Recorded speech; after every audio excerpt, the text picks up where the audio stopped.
എല്ലാവർക്കും നമസ്കാരം. ഇന്നും എനിക്ക് നിങ്ങളോടൊരു ചോദ്യമാണ് ചോദിക്കാനുള്ളത്. ആദ്യമേ പറയട്ടെ, രേണുസുതി അല്ല കേട്ടോ ഇന്ന് നമ്മുടെ കോണ്ടന്റ്. എനിക്ക് ചോദിക്കാനുള്ള ഒരു കാര്യം എന്ന് പറയുന്നത്,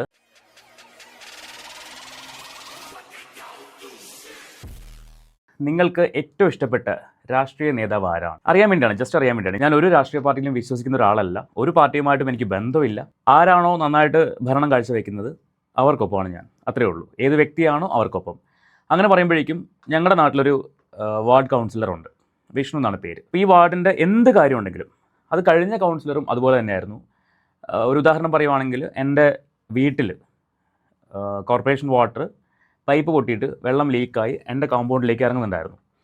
അപ്പോൾ വാട്ടർ അതോറിറ്റിയിൽ അറിയിച്ചിട്ട് ഒരു 6 ദിവസമായിട്ടും പ്രത്യേകിച്ച് ഒരു റെസ്പോൺസ് ഉണ്ടായിട്ടില്ല. അവർ വരും എന്ന് പറയുന്നതല്ലാണ്ട് വരുന്നുണ്ടായിരുന്നില്ല. ഈ 6 ദിവസവും ഈ വെള്ളം ഇങ്ങനെ പോയിക്കൊണ്ടിരിക്കുക. ഈ പൈപ്പ് പൊട്ടിക്കുന്ന റോഡിലാണ്. നമ്മുടെ കോമ്പൗണ്ടിൽ അല്ലാത്തത് കൊണ്ട് നമുക്ക് പ്ലംബറെ വിളിച്ച് കാണിക്കാനും പറ്റില്ല. ഈ ലൈസൻസ്ഡ് പ്ലംബേഴ്സിനെ മാത്രമേ അത് പണിയാൻ പറ്റുള്ളൂ. അങ്ങനെ ഇവർ വരാതിരുന്ന ലാസ്റ്റ് ഞാൻ ഇവിടുത്തെ കൗൺസിലറെ ഇൻഫോം ചെയ്തു. അവരെ വിളിച്ച് പറഞ്ഞു. അസോസിയേഷൻ്റെ പ്രസിഡന്റിനെ അറിയിച്ചു. കൗൺസിലർ പറഞ്ഞു ഒരു കംപ്ലയിൻറ്റ് വാട്സപ്പ് ചെയ്താൽ മതി എന്ന് പറഞ്ഞു. അപ്പോൾ തന്നെ ഒരു കംപ്ലയിൻറ്റ് എഴുതി വാട്സപ്പ് ചെയ്തു. ശരിക്കും പറഞ്ഞാൽ എന്നെ ഞെട്ടിച്ചുകൊണ്ട് പിറ്റേ ദിവസം തന്നെ ഇവിടെ പണിക്കാർ വന്നു. അവർ അന്ന് വൈകുന്നേരം കൊണ്ട് പണി തീർത്ത് അവർ പോവുകയും ചെയ്തു. ഇതാണ് ഇവിടുത്തെ കൗൺസിലേഴ്സിൻ്റെ ഒരു പ്രത്യേകത, ഈ ഒരു വാർഡിൻ്റെ കൗൺസിലേഴ്സിൻ്റെ പ്രത്യേകത. ഇപ്പോൾ പുതിയ കൗൺസിലറും അതുപോലെ തന്നെയാണ് വിഷ്ണു. മറ്റേ മാഡത്തിൻ്റെ പേര് പത്മ എന്നാണെന്ന് എൻ്റെ ഓർമ്മ. അപ്പോൾ ഇപ്പോൾ വിഷ്ണുവാണ്. വിഷ്ണുവിനോടും കഴിഞ്ഞ ദിവസം സ്ട്രീറ്റ് ലൈറ്റ് കത്തുന്നില്ല. ഒരു 3-4 ദിവസമായിട്ട് സ്ട്രീറ്റ് ലൈറ്റ് കത്തുന്നില്ല. അപ്പം ഈ പുള്ളിക്കാരനോട് വിളിച്ചു പറഞ്ഞു. അപ്പോൾ അദ്ദേഹം പറഞ്ഞു, എനിക്ക് ഓൾറെഡി കംപ്ലയിൻറ്റ് കിട്ടിയിട്ടുണ്ട്, വിളിച്ച് ഇൻഫോം ചെയ്തിട്ടുണ്ട്, അടുത്ത ദിവസം തന്നെ റെഡിയാവുമെന്ന് പറഞ്ഞു. അതുപോലെ തന്നെ അടുത്ത ദിവസം അത് ക്ലിയർ ചെയ്തു. അപ്പോൾ ഇങ്ങനെയാണ് നമ്മുടെ നാട്ടിലെ ഒരു സിറ്റുവേഷൻ. അപ്പം നിങ്ങളുടെ അവിടെ നിങ്ങൾക്ക് ഇഷ്ടപ്പെട്ട ഈ പറയുന്ന പോലെ രാഷ്ട്രീയ നേതാവ്, അല്ലെങ്കിൽ നിങ്ങളുടെ നാട്ടിൽ ഭരിച്ചവരിൽ നിങ്ങൾക്ക് ഏറ്റവും ഇഷ്ടപ്പെട്ടത് ആരാണ്? ഇതൊന്ന് കമൻറ്റ് ചെയ്യണേ. ഒന്ന് അറിയാൻ വേണ്ടിയാണ്, വെറുതെ ഒന്ന് അറിയാൻ വേണ്ടിയാണ്. നിങ്ങൾ ഏത് പാർട്ടിയാണെന്നൊന്നും എനിക്ക് അറിയാൻ വേണ്ടിയല്ല കേട്ടോ. നമ്മുടെ നാട്ടിൽ ഒരുപാട് രാഷ്ട്രീയ പാർട്ടികളുണ്ടല്ലോ. അപ്പോൾ അക്കൂട്ടത്തിൽ നമുക്ക് ഇഷ്ടപ്പെട്ട വ്യക്തി, ഞാൻ പാർട്ടിയെ പറയുന്നില്ല, ഇഷ്ടപ്പെട്ട വ്യക്തി ആരാണ് ഇതൊന്ന് പറഞ്ഞാൽ മതി. പിന്നെ നമ്മുടെ വിഷയം എന്താണെന്ന് ചോദിച്ചു കഴിഞ്ഞാൽ, കഴിഞ്ഞ എനിക്ക് തോന്നുന്നു February 28-നാണെന്ന് തോന്നുന്നു ഒരു വാർത്ത വന്നിട്ടുണ്ടായിരുന്നു. വെള്ളനാട് പഞ്ചായത്തിൽ അവിടുത്തെ പഞ്ചായത്ത് പ്രസിഡന്റ് ഒരു മുള്ളൻ പന്നിയെ തല്ലിക്കൊന്നു. ഇതായിരുന്നു വാർത്ത. അപ്പോൾ ആ സമയത്ത് റിപ്പോർട്ടർ ചാനലിൽ അരുൺകുമാർ ഈ പഞ്ചായത്ത് പ്രസിഡന്റിനെ വിളിച്ച് ഈ കാര്യം ചോദിക്കുകയാണ്. അപ്പോൾ ഇദ്ദേഹം പറയുന്നു, ഞാൻ അടിച്ചതേ ഉള്ളൂ, കൊന്നിട്ടൊന്നുമില്ല. ഞാനിങ്ങനെ അന്തം വിട്ടിരിക്കുക, അടിച്ചു, കൊന്നിട്ടില്ല, തല്ലിയപ്പോഴാണ് അത് ചത്തത്. അപ്പോൾ അതൊരു തമാശയായിട്ട് ഫീൽ ചെയ്തു. അപ്പോൾ ഈ പഞ്ചായത്ത് പ്രസിഡന്റിൻ്റെ പേര് വെള്ളനാട് ശശി എന്നാണ്. ഇദ്ദേഹത്തെ ഞാൻ ഒരിക്കൽ കണ്ടിട്ടുണ്ട്. ഒരു ഫംഗ്ഷന് പോയ സമയത്ത് ഇദ്ദേഹമായിരുന്നു അവിടുത്തെ മുഖ്യ അതിഥി. ഇദ്ദേഹമായിരുന്നു. ഇദ്ദേഹത്തെ വളരെയധികം നന്നായിട്ട് തന്നെ അവിടുത്തെ അതോറിറ്റിയുമായിട്ട് ബന്ധപ്പെട്ട ആൾക്കാർ പരിചയപ്പെടുത്തി. ഇദ്ദേഹം പ്രസംഗിക്കാൻ ഇറങ്ങി. 1 മണിക്കൂറോളം ആ പ്രസംഗം നീണ്ടുപോയി. ഈ 1 മണിക്കൂർ അദ്ദേഹം എന്താ പറഞ്ഞെന്നുള്ളത് അവിടെ ഇരുന്ന ഭൂരിഭാഗം ആൾക്കാർക്ക് മനസ്സിലായിട്ടില്ല. അതാണ് സത്യം. അപ്പോൾ അന്ന് എന്നെ ആ പ്രോഗ്രാമിൽ വിളിച്ച ആളോട് ഞാൻ പറഞ്ഞു, ഈ പ്രോഗ്രാമിന് ഇദ്ദേഹം തന്നെയാണോ ഗസ്റ്റായിട്ട് വരേണ്ടിരുന്നത്? അല്ല, വേറൊരാളായിരുന്നു, അദ്ദേഹത്തിന് വരാൻ പറ്റാത്തതുകൊണ്ടാണ് ഇദ്ദേഹത്തെ വിളിച്ചു വരുത്തിയത് എന്ന് പറഞ്ഞു. അപ്പോൾ തന്നെ മനസ്സിലായി, ഒരു കാര്യം അറിയാതെയാണ്, ആ പ്രോഗ്രാമുമായിട്ട് ബന്ധപ്പെട്ട ഒരു കാര്യം അറിയാതെയാണ് അദ്ദേഹം അവിടെ വന്നത്. പറഞ്ഞത് മുഴുവൻ പുള്ളിയുടെ കുടുംബകാര്യങ്ങളാണ്. അതാണ് എന്നെ ഞെട്ടിച്ചളഞ്ഞത്. ഒരു ഫംഗ്ഷൻ വരുന്നു, ഫംഗ്ഷൻ ഉദ്ഘാടനം ചെയ്യുന്ന സമയത്ത് സംസാരിച്ചത് മുഴുവൻ കുടുംബകാര്യങ്ങളാണ്. എന്നാൽ കുറേ കാലങ്ങളായിട്ട് പുള്ളി അവിടെ പഞ്ചായത്ത് പ്രസിഡന്റ്, പാർട്ടികൾ മാറി പുള്ളി ഇങ്ങനെ ചാടി നിൽക്കുന്ന ഒരു ആളും കൂടിയാണ്. അപ്പോൾ ഞാൻ അദ്ദേഹത്തിൻ്റെ പാർട്ടിയൊന്നും പറയുന്നില്ല. ഇന്ന് പുതിയൊരു വാർത്ത വന്നത്, ഇദ്ദേഹം പോലീസിൽ കീഴടങ്ങി. മുൻകൂർ ജാമ്യത്തിന് അപേക്ഷിച്ചു, കിട്ടാതെ വന്നപ്പോഴേക്കും പോലീസിൽ കീഴടങ്ങി. ഒരു നാടകീയമായ രംഗങ്ങളൊക്കെ അരങ്ങേറിയിട്ടുണ്ടായിരുന്നു. നമുക്ക് കാര്യം ചെയ്യാം, ആ വാർത്തയൊന്ന് കേൾക്കാം. എന്നിട്ട് ഇദ്ദേഹം മാധ്യമങ്ങളൊക്കെ കല്ലെറിഞ്ഞു, അങ്ങനെ കുറേ സംഭവങ്ങൾ ഉണ്ടായിട്ടുണ്ട്. നമുക്ക് ആ വാർത്ത ഒന്ന് കേൾക്കാം. മുള്ളംപന്നിയെ തല്ലിക്കൊന്ന കേസിൽ ഒളിവിലായിരുന്ന വെള്ളനാട് പഞ്ചായത്ത് പ്രസിഡന്റ് വെള്ളനാട് ശശി വനം വകുപ്പ് ഓഫീസിൽ ഹാജരായി.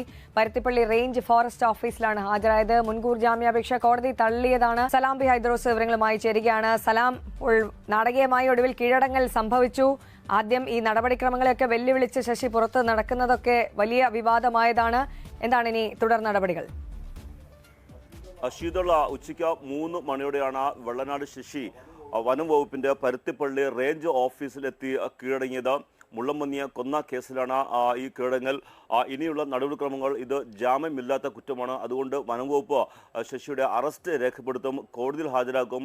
ജാമ്യമില്ലാത്ത കുറ്റമായതിനാൽ കോടതി ശശിയെ ജുഡീഷ്യൽ കസ്റ്റഡിയിൽ റിമാൻഡ് ചെയ്യാനാണ് എല്ലാ സാധ്യതയും. കഴിഞ്ഞ ഫെബ്രുവരി 28-നാണ് ഈ കേസിന് ആസ്പദമായ സംഭവം നടന്നത്. വെള്ളനാട് ഒരു കുടുംബം വാടകയ്ക്ക് താമസിക്കുന്ന വീട്ടിലാണ് മുള്ളംപന്നി കയറിയത്. വീട്ടുകാർ ഉടൻ തന്നെ ആദ്യം പഞ്ചായത്ത് മെമ്പറെ വിവരം അറിയിച്ചു. പഞ്ചായത്ത് മെമ്പറാണ് ഈ പഞ്ചായത്ത് പ്രസിഡന്റായ വെള്ളനാട് ശശിയെ വിവരം അറിയിക്കുന്നത്. പക്ഷേ വനം വകുപ്പിനെ ഇക്കാര്യം അറിയിക്കാതെ ശശി നേരെ ഈ വീട്ടിലെത്തുകയായിരുന്നു. വീട്ടിലെത്തുമ്പോൾ കുടുംബം ഇയാളോട് പറഞ്ഞതാണ്, അതായത് ഇത് വനം വകുപ്പ് ഉദ്യോഗസ്ഥർ എത്തിയ ശേഷം നടപടിയെടുത്താൽ മതി എന്നെല്ലാം വീട്ടുകാർ പറഞ്ഞതാണ്. പക്ഷേ ഇത് കേൾക്കാതെ അവിടെ ഉണ്ടായിരുന്ന ഒരു ഇരുമ്പ് പൈപ്പ് എടുത്ത് ശശി ഈ മുള്ളംപന്നിയെ അടിച്ച് കൊല്ലുകയായിരുന്നു. ഞാൻ ഇത്രേ ചെയ്തുള്ളൂ. സംഭവം മനസ്സിലായല്ലോ. ഒരു വീട്ടിൽ മുള്ളംപന്നി കയറിയപ്പോൾ പഞ്ചായത്ത് മെമ്പർ അറിയിച്ചു, പഞ്ചായത്ത് മെമ്പർ പഞ്ചായത്ത് പ്രസിഡന്റിനെ അറിയിച്ചു, പഞ്ചായത്ത് പ്രസിഡന്റ് വന്നു, ഒന്ന് ചെറുതായിട്ടൊന്ന് മാസ് കാണിച്ചു. ഇത്രേ ചെയ്തുള്ളൂ. മാസ് കാണിക്കുന്നത് എന്താ? അവിടെ ഇരുന്ന ഇരുമ്പ് വടിയെടുത്തു, മുള്ളംപന്നിക്കിട്ട് ഒറ്റയടി, അത് തീർന്നു. അപ്പോൾ ഇദ്ദേഹത്തിന് അറിയില്ലായിരിക്കും മുള്ളംപന്നിയെ കൊന്നാൽ അത് കേസാവുമെന്ന് അറിയില്ലായിരിക്കും. അല്ലെങ്കിൽ അവിടെ ഒരു ചെറിയൊരു ആളുടെ ഒരു രീതി അങ്ങനെയാണ്. ശരിക്കും ഞാൻ ഒരു ദിവസം കുറച്ച് സമയം ആളെ കണ്ടിട്ടുള്ളൂ. പക്ഷേ ആളുടെ ഒരു സംസാരം കേൾക്കുമ്പോൾ തന്നെ മനസ്സിലാവും ആൾ എന്തോ വലിയ സംഭവമാണ് എന്ന് സ്വയം ധരിക്കുന്ന ഒരു വ്യക്തിയായിട്ട് എനിക്ക് ഫീൽ ചെയ്തു സംസാരത്തിൽ നിന്ന്. കുട്ടികളെയൊക്കെ ഭയങ്കരമായിട്ട് ആൾ ഇൻസൾട്ട് ചെയ്തതാണ് അവിടെ ഇരുന്ന കുട്ടികൾ. അതായത് സൈക്കോളജി പഠിക്കുന്ന കുട്ടികളാണ് അവിടെ വന്നിരുന്നത്. അപ്പോൾ അതിൽ 1-2 കുട്ടികൾ ഈ ഇദ്ദേഹം ഇരുന്ന സമയത്ത് ഒന്ന് സംസാരിച്ചു. അവർ തമ്മിൽ എന്തോ സംസാരിച്ചു. അവരെ വല്ലാണ്ട് ദേഷ്യപ്പെടുകയൊക്കെ ചെയ്തിട്ടുണ്ടായിരുന്നു. അപ്പോൾ തന്നെ മനസ്സിലായി ആളുടെ ഒരു റേഞ്ച് എന്താണെന്നുള്ളത്. അപ്പോൾ ഇവിടെയും അതുപോലെ ഒരു മാസ് കാണിക്കാൻ വേണ്ടി ശ്രമിച്ചതിൻ്റെ ഫലമായിരിക്കാം ആ മുള്ളംപന്നിയുടെ കാര്യത്തിൽ തീരുമാനമായത്. ഇപ്പോൾ ഇദ്ദേഹത്തിൻ്റെ കാര്യത്തിലും തീരുമാനമായി. ഫോറസ്റ്റുകാരുടെ അവിടെ പോയിട്ട് എന്താ കാണിച്ചത്? ചെയറിലിരിക്കത്തില്ല, ഞാൻ പ്രതിയാണ്, അതുകൊണ്ട് ഞാൻ ചെയറിലിരിക്കില്ല, ഞാൻ നിലത്തേ ഇരിക്കുള്ളൂ എന്നും പറഞ്ഞ് നിലത്തങ്ങിരിപ്പായി. ഒരു രാഷ്ട്രീയക്കാരൻ്റെ ഒരു അവസ്ഥ നോക്കണേ. ഞാൻ പറഞ്ഞല്ലോ ഇദ്ദേഹം ഏത് പാർട്ടിയിലാണ് ഇപ്പോഴെന്നൊന്നും ഞാൻ പറയുന്നില്ല. പക്ഷേ ഒരു അല്പമെങ്കിലും ബോധം വേണ്ടേ? നമ്മളൊരു രാഷ്ട്രീയ പാർട്ടിയെ റെപ്രസെൻ്റ് ചെയ്യുകയാണ്, ഇലക്ഷൻ വരാൻ പോവുകയാണ്. അപ്പോൾ അതുകൊണ്ട് തന്നെ ഇതൊക്കെ ഇലക്ഷനെ ബാധിക്കുന്ന കാര്യങ്ങളല്ലേ. സ്ഥിരം പരിപാടി എന്ന് പറയുന്നത് സീറ്റ് കൊടുത്തില്ലെങ്കിൽ പാർട്ടി മാറും. ഇതാണ് ഒരു കലാപരിപാടി. ബാക്കിയേക്കാം. ഇത് പക്ഷേ വലിയ വിവാദമായി. കാരണം വന്യജീവി സംരക്ഷണ നിയമപ്രകാരം ഷെഡ്യൂൾ 1-ൽ പെടുന്ന ജീവിയാണ് മുള്ളംപന്നി. മുള്ളംപന്നിയെ കൊല്ലുന്നത് 7 വർഷം വരെ കൊന്നാൽ 7 വർഷം വരെ തടവ്, അതല്ലെങ്കിൽ 25,000 രൂപ പിഴയും ശിക്ഷ ലഭിക്കാവുന്ന ഒരു കുറ്റമാണ്. പിന്നീട് വനംവകുപ്പ് കേസെടുത്തതിന് പിന്നാലെ വെള്ളനാട് ശശി ഒളിവിൽ പോവുകയാണ് ചെയ്തത്. പക്ഷേ അതിനുശേഷം സെഷൻസ് കോടതിയിൽ മുൻകൂർ ജാമ്യാപേക്ഷ നൽകുകയും ചെയ്തു. നമ്മുടെ നാട്ടിലെ നിയമത്തിനൊരു പ്രശ്നമുണ്ട്. അതായത് ഒരു തെറ്റ് ചെയ്തു കഴിഞ്ഞാൽ പോലീസിന് പിടികൊടുക്കില്ല, നേരെ അവിടെ പോവും, ഒളിവിൽ പോവും, എന്നിട്ട് മുൻകൂർ ജാമ്യത്തിന് അപേക്ഷിക്കും. ഈ മുൻകൂർ ജാമ്യം കിട്ടാതെ വരുമ്പോഴാണ് നേരെ കൊണ്ട് കീഴടങ്ങുന്നത്. മുൻപൊരിക്കൽ നമ്മളൊരു വിഷയം സംസാരിച്ചിട്ടുണ്ടായിരുന്നു. ഞാൻ ഇടയ്ക്കിടയ്ക്ക് പറയുന്നൊരു കാര്യമാണ്. തൃശ്ശൂർ അരുമ്പൂർ 16 വയസ്സുകാരനെ 4-5 പേര് ചേർന്ന് മർദ്ദിച്ചൊരു കേസ്. അതിനകത്ത് 4 പേരെ പോലീസ് അറസ്റ്റ് ചെയ്തു. അറസ്റ്റ് ചെയ്തതല്ല, അത് അറസ്റ്റ് ചെയ്തെന്ന് പറയാൻ പറ്റില്ല. ഇവരെ വിളിച്ചു വരുത്തിയിട്ട് അറസ്റ്റ് രേഖപ്പെടുത്തുക ചെയ്തത്. എന്തോ കാര്യം ചോദിക്കാനെന്ന് പറഞ്ഞ് വിളിച്ചു വരുത്തിയിട്ട് അറസ്റ്റ് രേഖപ്പെടുത്തി. തല്ലിയ 2 പേരെ പിടിച്ചിട്ടുമില്ല. അങ്ങനെ വന്നപ്പോഴേക്കും നമ്മൾ ആ ഇൻസ്റ്റാഗ്രാമിൽ വീഡിയോ ചെയ്ത് ഏകദേശം 7 ലക്ഷം പേരുള്ള ആ വീഡിയോ കണ്ടു. അതിനുശേഷം അതിനകത്ത് കുറേ മെൻഷനിങ് വന്നു. കേരള പോലീസിനെ മെൻഷൻ ചെയ്ത് കുറേ മെൻഷനിങ് വന്നു. അതിൻ്റെ അടിസ്ഥാനത്തിലാണോ ഇല്ലയെന്നൊന്നും എനിക്കറിയത്തില്ല. പക്ഷേ ഒരാളെ പോലീസ് അറസ്റ്റ് ചെയ്തു, അവനെ റിമാൻഡ് ചെയ്തു. ഈ 4 പേര് റിമാൻഡ് ചെയ്തു. എന്നാൽ മെയിനായിട്ട് ആ പയ്യനെ തല്ലിയവനെ അറസ്റ്റ് ചെയ്തില്ല. അവനെ സേവ് ചെയ്ത് ഇങ്ങനെ കൊണ്ടുപോയിക്കൊണ്ടിരുന്നു. അവിടുത്തെ രാഷ്ട്രീയ നേതാക്കന്മാരും അതുപോലെ തന്നെ അവൻ്റെ അച്ഛനൊക്കെ ചേർന്ന് അവനെ ഒളിവിൽ കൊണ്ടുപോയി, ഒളിവിൽ പാർപ്പിച്ചു. ലാസ്റ്റ് മുൻകൂർ ജാമ്യം കിട്ടിയതിന് ശേഷം, അതായത് നോട്ട് അറസ്റ്റ് ഓർഡർ വാങ്ങിച്ചതിന് ശേഷം അവന് പുറത്തേക്ക് വന്നു. അവൻ ആ സിറ്റിയിലേക്കകത്ത് ബൈക്ക് ഓടിച്ച് ചീറിപ്പാഞ്ഞ് നടക്കുന്നുണ്ടായിരുന്നു. പക്ഷേ കഴിഞ്ഞ ദിവസം അവനെ അറസ്റ്റ് ചെയ്തെന്നൊരു വാർത്ത കേട്ടു. അതായത് ഇലക്ഷൻ പ്രമാണിച്ച് അവനെ പോലീസ് അറസ്റ്റ് ചെയ്തു.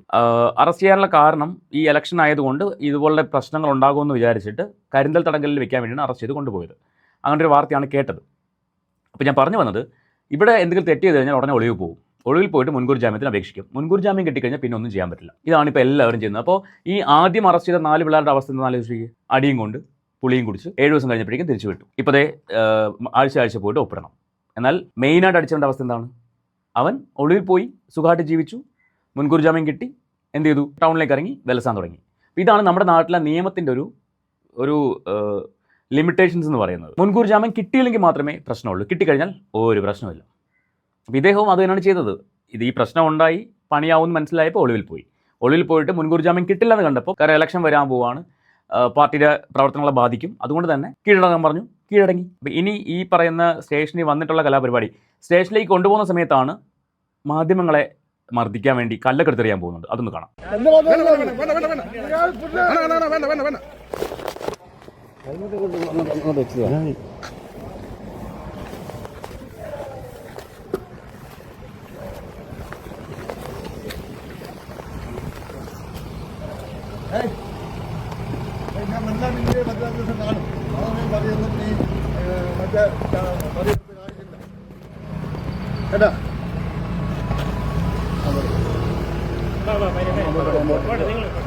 അങ്ങനെ ഒന്നുണ്ടോ? വീഡിയോ ഒന്നും എടുക്കരുത്. അണ്ണൻ കയറിപ്പോ പോട്ട്. അണ്ണാ പോ, അണ്ണാ പോ, അണ്ണാ പോ. വേണ്ട വേണ്ട അണ്ണാ പോ. വേണ്ട ശശിയണ്ണ എടുക്കില്ല അണ്ണാ പോ, അണ്ണാ പോ. എടുക്കില്ല. അവിടെയും മാസ് കാണിക്കാൻ ശ്രമിച്ചതാണ്. ഇതൊക്കെയാണ് ആളുടെ ഒരു ആറ്റിറ്റ്യൂഡ്, മനസ്സിലായല്ലോ. അപ്പോൾ ഇനി എന്താണ് ആൾ കേസിൻ്റെ അപ്ഡേഷൻ എന്നൊന്നും നമുക്കറിയില്ല. മുന്നോട്ട് എന്താവും, 7 വർഷം വരെ തടവിലാക്കാൻ പറ്റുന്ന കേസാണെന്നൊക്കെ പറയുന്നുണ്ട്. പക്ഷേ ഒരുപാട് പേര് സപ്പോർട്ട് ചെയ്യാനുണ്ടെന്ന് തോന്നുന്നു. ഈ പറയുന്ന പിടിച്ചു മാറ്റാനൊക്കെ ആൾക്കാർ ശ്രമിക്കുന്നുണ്ട്. അപ്പോൾ ഒരു പരോപകാരിയാണെന്ന് തോന്നുന്നു. അല്ലെങ്കിൽ പിന്നെ ഇങ്ങനൊരു കേസ്, ഇങ്ങനൊരു കാര്യം അറിഞ്ഞ ഉടനെ ഓടിപ്പോയിട്ട് അതിന് തല്ലിക്കൊല്ലാൻ നിൽക്കില്ലല്ലോ. ഒരു ഉപകാരിയും കൂടിയാണെന്നാണ് എനിക്ക് തോന്നുന്നത്. ഞാൻ എല്ലാം ആളെ നെഗറ്റീവ് പറയുന്നില്ല, പക്ഷേ ആളുടെ ഒരു ആറ്റിറ്റ്യൂഡ് ഇങ്ങനെയാണ്. അത് അന്നേ മനസ്സിലായ കാര്യമാണ്. ആളൊരു എന്താ പറയുക, ഒരു നിഷേധി ഭാവത്തിലാണ് നിൽക്കുന്നത്, സംസാരിക്കുകയൊക്കെ ചെയ്യുന്നത്. ആൾ എന്തോ വലിയ സംഭവമാണ് എന്ന് കാണിക്കുന്ന ലെവലിലുള്ള ഒരു പെരുമാറ്റമാണ് എനിക്കന്ന് ഫീൽ ചെയ്തത്. അത് തന്നെയാണ് ഇവിടെ വീഡിയോയിലും കാണുന്നത്. ബാക്കി എന്ന് പറയുന്നത്, സ്റ്റേഷനിൽ പോകുന്നു, അവിടുന്ന് ചെയറിലിരിക്കുന്നില്ല, നിലത്തിരുന്നിട്ട് ഞാൻ പ്രതിയല്ലേ, അവിടെ ഞാൻ ചെയറിലിരിക്കില്ല, ഞാൻ ഇവിടെ നിന്നുള്ളതെന്ന് പറഞ്ഞാൽ അവിടെ ഒരു മാസ് കാണിക്കുന്നു. അപ്പോൾ രാഷ്ട്രീയക്കാരാകുമ്പോൾ കുറച്ചൊക്കെ ഒരു സംയമനം പാലിക്കാമെന്ന് എനിക്ക് തോന്നുന്നുണ്ട്. കഴിഞ്ഞ ദിവസം നമ്മൾ കണ്ടതാണ് നമ്മുടെ മുഖ്യമന്ത്രിയുടെ കാര്യം. അദ്ദേഹം ഒരാൾ ഒരു കാര്യം ചോദിക്കാണെന്ന് പറഞ്ഞപ്പോഴേക്ക് വീട്ടിൽ പോയി ചോദിച്ചാൽ മതി എന്ന് പറയുന്നൊരു ധാർഷ്ട്യഭാവം. അത് പിന്നെ സ്ഥിരമായിട്ട് നമ്മൾ കാണുന്ന കാഴ്ചയായതുകൊണ്ട് ഒരു പുതുമയായിട്ടൊന്നും തോന്നിയില്ല. അപ്പോൾ ഇതൊക്കെയാണ് നമ്മുടെ നാട്ടിലെ ഒരു അവസ്ഥ എന്ന് പറയുന്നത്. സോ നിങ്ങൾക്ക് ഈ വീഡിയോ, ഞാനിത് ജസ്റ്റ് ചെയ്തു എന്ന് മാത്രമേ ഉള്ളൂ. നിങ്ങൾക്ക് ഈ വീഡിയോ കുറിച്ചുള്ള നിങ്ങളുടെ അഭിപ്രായം എന്താ വെച്ചാൽ തീർച്ചയായിട്ടും കമൻറ്റ് ചെയ്യുക. നിങ്ങളുടെ നാട്ടിലെ രാഷ്ട്രീയ പ്രവർത്തകർ ഇങ്ങനെയാണോ അത് കൂടി പറയുക. അപ്പോൾ നമുക്ക് മറ്റൊരു വീഡിയോ ആയിട്ട് വീണ്ടും കാണാം.